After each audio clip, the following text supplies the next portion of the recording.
Today we're discussing causes of muscle growth and the admission that, no matter what I say, no matter what the literature out there claims and so on, we're not entirely sure what's going on. Why the body builds, why the muscles get bigger. We've got a lot of ideas on what's involved, but the exact cause and mechanism behind it, we're not 100% yet. And that's a good thing.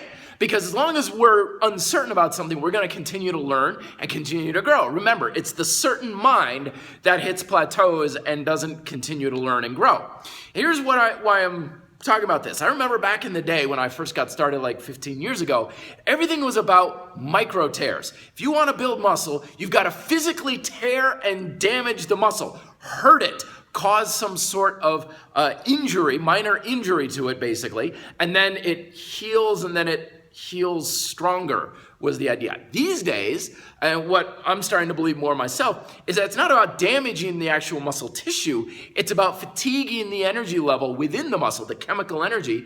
Then when the energy builds up, it builds back more. And, there's lots of crossover. We could say, well, fatigue causes the muscle damage and, exactly why to do this. And the reason why there's confusion is because muscle building is not nearly as concrete a science as muscle capability.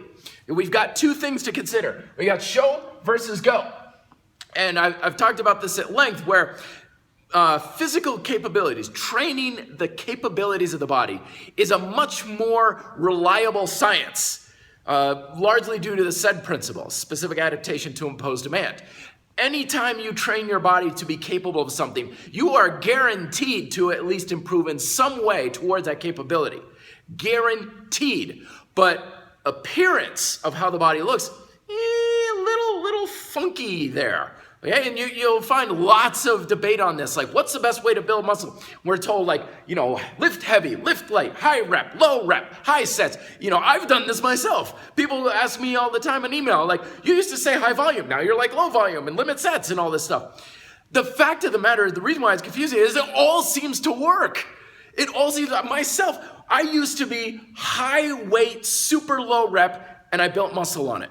I used to be super low resistance, high rep, 30, 40 repetitions, and I built muscle. I've done low sets, I've done high sets. All of it's built muscle for me. Nothing has never, ever worked. However, when it comes to capability, that sometimes I'll do something and it's not working at all, or it's working great. So we got to kind of change our mindset around a little bit. So here's what I'm thinking, my latest theories. Love to hear what you think. One is, if you're looking to build muscle, it's not about sets and reps and time and all these sorts of things. Like, should I do 3 sets? Should I do 5 sets? Whatever. It may not even matter. I've built muscle, like I said, 30, 40 reps. I've built muscle 1 to 10, 1 to 5 reps. It all works. So I think no matter what you're doing, fatigue should be your focus. If you are training in such a way that causes a substantial amount of muscular fatigue, I think that'll work for you. And I think a lot of times people will have more success based just off of preference of what you like. The fastest I've ever built muscle was with high rep training. I used to do it for what I call minute sets. I'd take an exercise and I just do it for a minute, which is a crazy long time, because if you consider most strength moves these days, you're doing it maybe 20 seconds.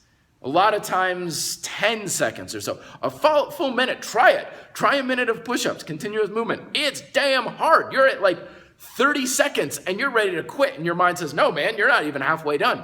Huge amount of fatigue. But some people, they like it heavy. Some people like to feel that strength. I don't know.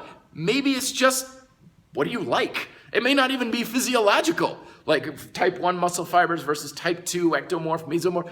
Maybe it's just, what do you like? Do you feel like when that weight is heavy that you can really drive and push hard?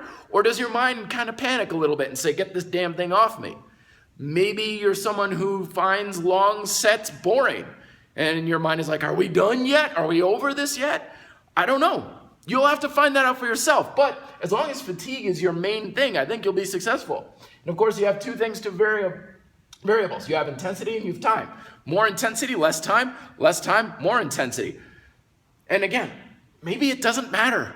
Maybe it really doesn't matter how you manipulate those, as long as you've got a good amount of fatigue built. But When it comes to capabilities goes, this is very much tied to how much resistance, how many sets, how many reps, because the SAID principle is you gain what you challenge. So if you do more high intensity, low repetition, you've got more of a strength emphasis from the intensity, so you will build strength that way.